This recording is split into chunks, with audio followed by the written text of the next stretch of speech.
How to upload a profile photo in Slack. So first of all, open your Slack and make sure that you're logged into your account. Then from here, what you can do is simply tap on your profile icon right here. So after doing that here, simply tap on your profile one more time. Then we'll get the option of edit photo, tap on it.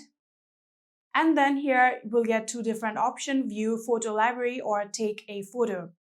So for now, I'm going to tap on view photo library. Then my library will be open from where I can now select the photo that I want to set as a profile.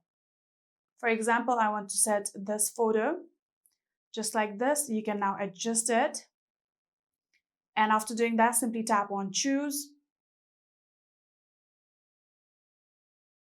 And just like that, here you can see we have successfully uploaded a profile photo in Slack. Simply tap on save and that will be it. You can go back and here, that is it. I hope this video was helpful to you guys. If it was, please do not forget to hit that subscribe button and like our video. Thank you so much for watching. See you in the next.